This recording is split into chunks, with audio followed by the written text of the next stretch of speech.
What's going on, fellow YouTubers? So today I'm working on my 07 Cadillac CTS and started having alternator issues, starting getting charging system service, and got my what do you call it, data I keep saying data energy saver light came on and said battery voltage low, and then all of my lights started flickering and all my dash lights started popping up, and the car eventually got to the point where it literally was dead, but the engine was still driving, or still running, and literally everything was just dead. So I'm leaning towards the alternator, but before I jump to the alternator, this is the piece that you check first before you jump to the alternator. This is a fuse inside the line that goes from the alternator to the battery. Now this is where the battery usually sits. I already took my battery out. The battery was tested good, so the battery is fine, and I eliminated the battery. Now this right here is an inline fuse for the alternator that goes to the battery, between the alternator and battery. This right here, all I did was, there's 4 riveted screws on each corner of this little box right here. And the way I got to it, you take the battery out, as you can see, and there's this little flap right here, and it sits right there, and it covers that a little bit, and it's only technically 2 screws, one here and one there, which is right here, one here, one there. This one too, but that piece is connected to this. All I did was pull it out, and it cracked off. It snapped off perfect with that line. So this whole piece just came out. As you can see, like I said, it broke off, but it's not hard. Just those 2 screws, pull it up, it'll snap off perfectly right here. And versus you taking out all 1, 2, 3, 4, 5, 6, and 7 screws, and then trying to finesse this whole battery box out this corner. I just said forget all that and just broke this off, pulled it out, and it gave me more than enough space to work right here. I just used a pocket knife, or utility knife, to cut the corners out. It's plastic, so it's not hard.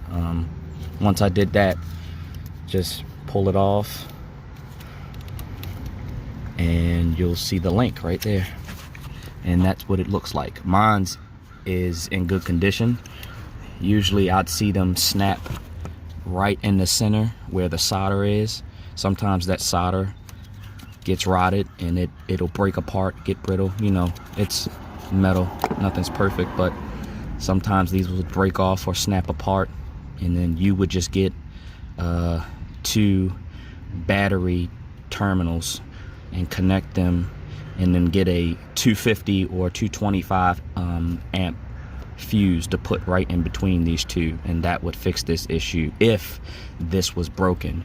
But this isn't the issue for me, so this tells me right here that my alternator is obviously bad. So I'm gonna do another video. Will probably be with this video, so I'll be back with the alternator. Alright, as you can see, I got my alternator out of there, and it came up through this way. It doesn't go from down bottom. It's definitely enough space. You have to remove your computer wires, and once you remove those, make sure your battery is unplugged. I put my battery back in. Yeah, there's 2 screws at the bottom, and then there's 1 screw at the top. You can see that one from here. The other 2 down there, you can get them from up here, but I find it easier if you go down bottom.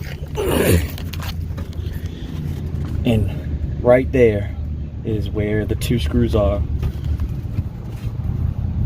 Clear as day. You can use a long extension with a swivel, or whichever way works. Those 2 holes right there above that black hose, I could point, but it's a little hard. Yep, that one there, and there's another one right there. It's a little blurry, but you can see where I'm pointing at. Those 2 right there, that one and that one, those are the 2 other bolts from down bottom. It's easier to get it from down here than trying to get it from the top.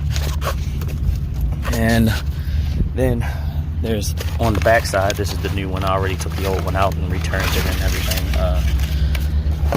On the back side of it, as you can see, those are where the two bottom bolts go in. Boom, boom. And there's one, that's the one that goes up top right here. Then there's a plug. You can do this by hand. You just squeeze the top of the plug where the wires go into the back of the connector. You squeeze it and pull up. It comes right out, easy. This one, kind of a pain if you got a 10 millimeter. I'm talking about.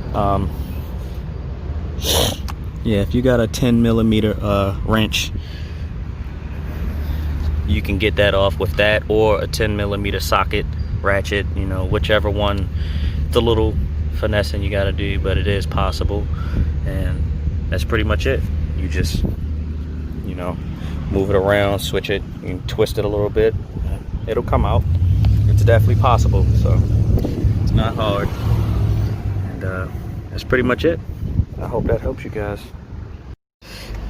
And just to show you guys, it's reading 13.9 to 14 volts now after I replaced the alternator. Before it was 11.2, and every time I drove it, it would drop consistently. And like I said, it got all the way down to like 9.8 volts, and then everything shut off. Everything, the HVAC, the radio, everything, the dashboard, nothing, you know, was eliminated. Nothing was working right. It was crazy. But it's up to par now. Before, like I said, it was at like 11 volts. Now it's at 13.7, 13.8. It fluctuates between 13 to 14. It's starting to get down to its low idle, but you see I step on the gas, it goes up to 13.9. When I let off, it idles, it goes back down to 13.6. Step on it, it fluctuates. So it's doing what it's supposed to do. That's pretty much it. I hope that helps you guys.